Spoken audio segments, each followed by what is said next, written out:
TV ప్రసారాలను నిలిపివేయటం చట్టరీత్యా నేరం. సాక్షి టీవీ ప్రసారాల కోసం మీ స్థానిక కేబుల్ ఆపరేటర్ను వెంటనే సంప్రదించండి.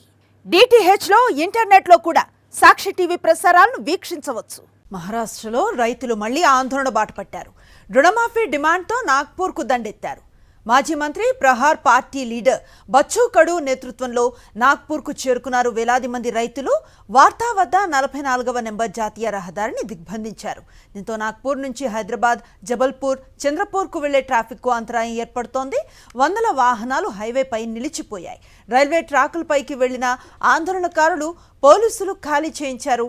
రైతు రుణమాఫీ, పంటలకు మద్దతు ధర గ్యారంటీ, మత్స్యకారులు, గొర్రెల కాపలదారులకు హక్కుల డిమాండ్తో అమరావతి నుంచి నాగ్పూర్కు ట్రాక్టర్ మార్చ్ను చేపట్టారు బచ్చుకడు రైతులు.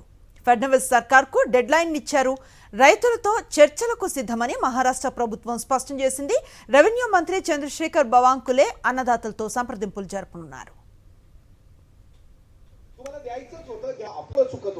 असं नव्हतं की तुम्हाला ते सांडवायचं होतं, तुम्हाला द्यायचंच होतं की आपल्या गाडीमध्ये आलेलाच आपला सोबतीये असं नाही. इथं आलेले प्रत्येक आपण काय इथं जेवणासाठी आलोय का? एकालाही बोलून दाखवले अनेक बाईक.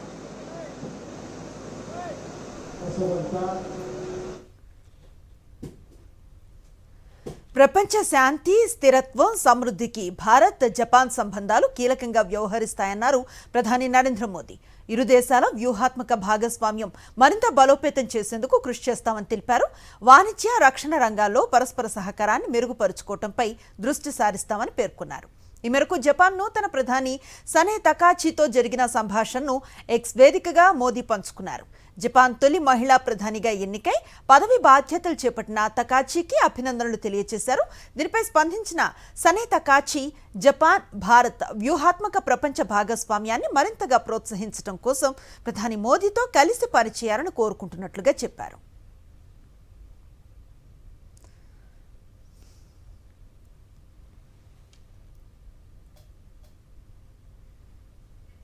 తమిళనాడు భారీ జాబ్ స్కామ్ బయటపడింది.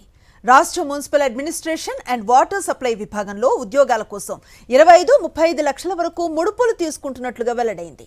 ఓ మనీ లాండరింగ్ కేసుకు సంబంధించి ఎన్ఫోర్స్మెంట్ డైరెక్టరేట్ చేపట్టిన సోదాల్లో ఈ భారీ కుంభకోణం గుట్టు రట్టయింది. దీంతో తమిళనాడు పోలీసులకు ఈడీ లేఖ రాసింది. సమగ్ర దర్యాప్తు చేపట్టాలంటూ 232 పేజీల ఆధారాలను సమర్పించింది.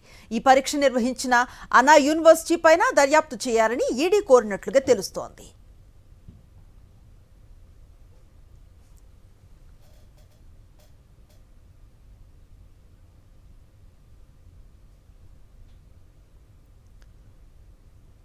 Tamil Nadu municipal administration and water supply విభాగానికి సంబంధించి 2024లో రిక్రూట్మెంట్ జరిగింది.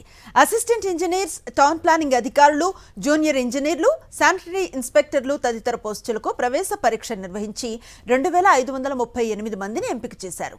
ఈ ఏడాది ఆగస్టులో ముఖ్యమంత్రి ఎంకే స్టాలిన్ స్వయంగా వీరికి నియామక పత్రాలను అందజేశారు. అయితే ఈ నియామక ప్రక్రియలో చాలా అవకతవకలు జరిగినట్లుగా ఈడీ గుర్తించింది. దాదాపు 150 మంది అభ్యర్థులకు అనుకూలంగా పరీక్షలో రిగ్గింగ్ జరిగిందని తెలిపింది. ఇందుకోసం ఆయా అభ్యర్థుల నుంచి 35 లక్షల రూపాయల చొప్పున లంచాలు తీసుకుంటున్నట్లుగా గుర్తించారని పేర్కొంది.